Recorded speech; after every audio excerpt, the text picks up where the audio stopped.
Hello friends, welcome back to Modulation. मेरा नाम है रजनीश। तो दोस्तों, हम पॉलिटी के इस लेक्चर में इंपॉर्टेंट पार्लियामेंट्री कमिटीज़ के बारे में पढ़ेंगे और देखेंगे। देखिए, ये इंपॉर्टेंट इसलिए भी है क्योंकि आपको प्रीवियस ईयर में एक क्वेश्चन इस पे पूछा जा चुका है। ऑलरेडी एक क्वेश्चन इस पे पिछले साल पूछा जा चुका है। Therefore it is very much important और बहुत ईजी है, कोई टफ भी नहीं है। 3 कमिटी है, बस उसके मेंबर्स याद कर लेने हैं आपको, कितने मेंबर्स है, कहाँ से हैं, बस इतना ही है। और आपको एक जगह पे मैंने इकट्ठा करके रख दिया है, आप उसको अच्छे से देखें, बार बार रिवाइज करें। आप 2-3 बार देखोगे ना, आपको याद हो जाएगा अच्छे से। और एक क्वेश्चन बन सकता है इस पे, ठीक है। देयर आर चांसेस, पहले पूछ चुके हैं तो चांसेस ये है कि सच में फिर उसकी वैसे टॉपिक से एक क्वेश्चन और थोड़ा अलग कुछ पूछा जा सके, ठीक है। तो देयरफॉर हम इसको अच्छे से करेंगे, ठीक है। मैंने आपको features of the Indian constitution बताया था, उसको भी अच्छे से करना है। मैंने आपको बताया ना, उसमें क्या है ना, उस वीडियो को आप अच्छे से देखोगे और उसको ये समझोगे कि आप उसको डिटेल में मैंने आपको पढ़ा रखा है, लेकिन क्वेश्चन बनते कैसे हैं वो सोचना होगा ना आपको। ऑब्जेक्टिव क्वेश्चन किस तरह से बनते हैं वो मैंने आपको उसमें एग्जांपल भी दे रखा है, तो उसको ध्यान से देखेंगे। सिमिलरली यहाँ पे अब हम पार्लियामेंट्री कमिटीज को देख लेते हैं, ठीक है। और एक इंपॉर्टेंट चीज, कमिटीज में double M, double T, double E होता है, ठीक है। 3 चीजें डबल होती हैं। तो कुछ पार्लियामेंट्री कमेटी इंपॉर्टेंट जो है 3 है, उसमें सबसे पहला है पब्लिक अकाउंट्स कमेटी। क्या है? पब्लिक अकाउंट्स कमेटी, नाम है पीएसी, पब्लिक अकाउंट्स कमेटी। काम है कि जो एनुअल ऑडिट रिपोर्ट आता है ना, किसका?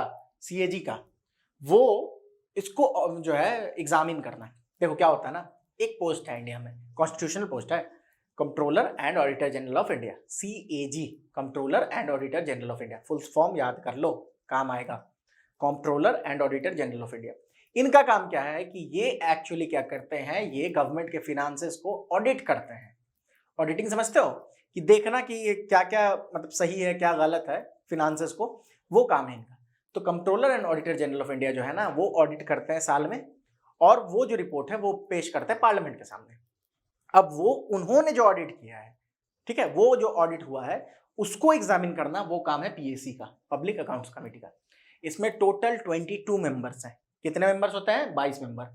और 22 मेंबर का ब्रेकअप अगर पढ़ोगे, वो वाला ब्रेकअप नहीं, ठीक है। ब्रेकअप मतलब कि कौन कौन से मेंबर होते हैं, तो आप इसको अगर देखोगे, इन टोटल 15 मेंबर, 15 लोकसभा के होते हैं, एलएस लिख रहा हूं, प्लस 7 राज्यसभा।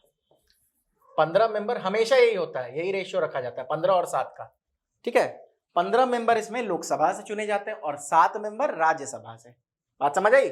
टोटल मेंबर्स 22 है और 15 लोकसभा से, और आप बोलोगे सर अल्फा की तरह लग रहा है, चलो इसको एल लिख देता हूं अच्छे से। 15 मेंबर लोकसभा से, 7 मेंबर राज्यसभा से, इसको याद रखेंगे।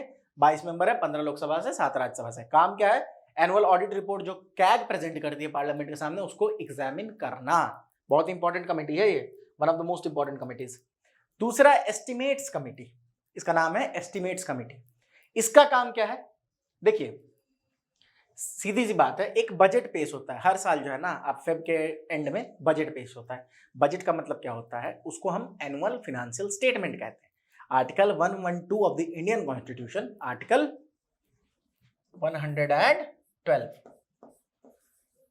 ये बात करता है एनुअल फाइनेंशियल स्टेटमेंट के बारे में, ठीक है। एनुअल फाइनेंशियल स्टेटमेंट का मतलब बजट। बजट वर्ड जो है ना, वो यूज कहीं पे भी इसमें कॉन्स्टिट्यूशन में हमारे नहीं हुआ है, ठीक है। तो इसीलिए ये जो बजट है, इसको हम लोग बोलते हैं एनुअल फाइनेंशियल स्टेटमेंट। ये क्या है? बजट और इकोनॉमिक सर्वे दो चीजें होती है, ये समझ लें इसको। बजट जो होता है वो ये बताता है कि आगे जो आने वाला साल है उसमें हम खर्च किस तरह से करेंगे, किन किन चीजों पे खर्च होने वाले हैं। आप सपोज करो आपका घर है, आपके घर में पापा की सैलरी है, ठीक है, 2 तारीख को, 1 तारीख को जो सैलरी है। अब पापा जो है प्लान करते हैं कि इस महीने ऐसे खर्च करना है, 5,000 राशन में देने हैं, 2,000 जो स्टाफ को देना है, ऐसे करके जो भी उनका बजट है, मतलब उसी को बजट कहते हैं ना। बजट का मतलब जितने पैसे आपके पास है, तो उसके हिसाब से वो प्लान करते हैं। उसी तरह फैमिली के लिए ये प्लान हो गया। अब फैमिली, पूरा देश को फैमिली समझ लो, पूरे देश को, पूरे कंट्री को फैमिली समझ लो। और गवर्नमेंट जो है एक तरह से हमारी पेरेंट्स है, ठीक है, एक तरह समझो, इसको समझने के लिए एग्जाम्पल है।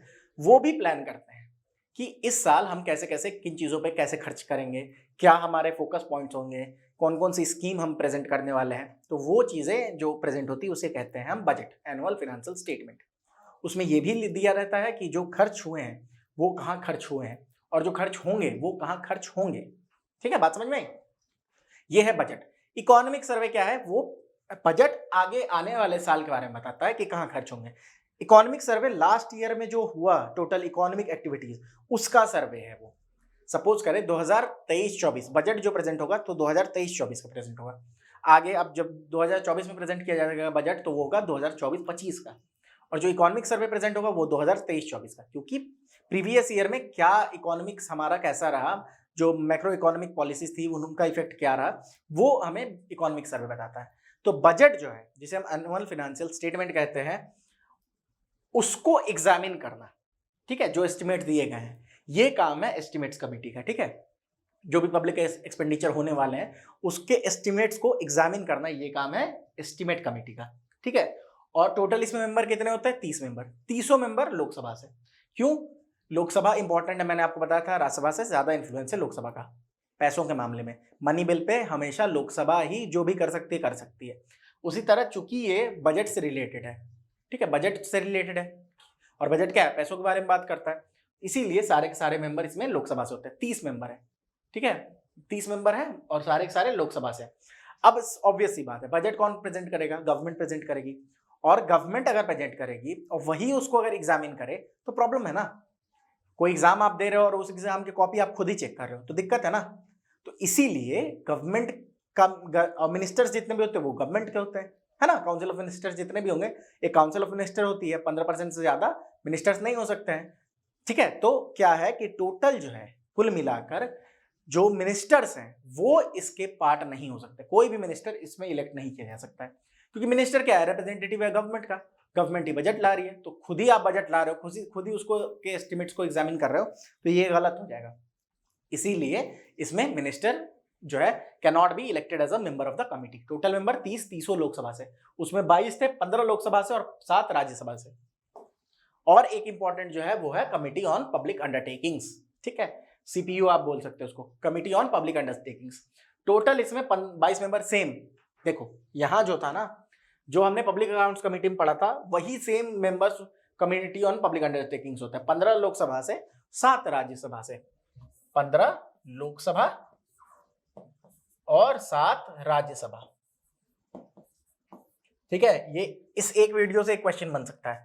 और सीधी सी बात है, इसमें भी कोई मिनिस्टर इलेक्ट नहीं हो सकता है, याद रखेंगे। इसमें पब्लिक अकाउंट्स कमेटी में होंगे मिनिस्टर, इसमें कोई दिक्कत नहीं है, लेकिन इन दोनों में कोई भी मिनिस्टर को इलेक्ट एज अ मेंबर नहीं किया जा सकता है। बात समझ में आई? ठीक है, ये पब्लिक अंडरटेकिंग्स को देखते हैं, जैसे पीएसयूज वगैरह है ना, उनके बारे में, पीएसयूज उनको देखना, उनको एग्जामिन करना, ये इनका काम है। तो this was about the parliamentary committees. यही 3 कमिटीज इंपॉर्टेंट है आपके लिए, इन्हीं से क्वेश्चन घुमा फिरा के बनेंगे। ठीक है, तो this was all about parliamentary committees.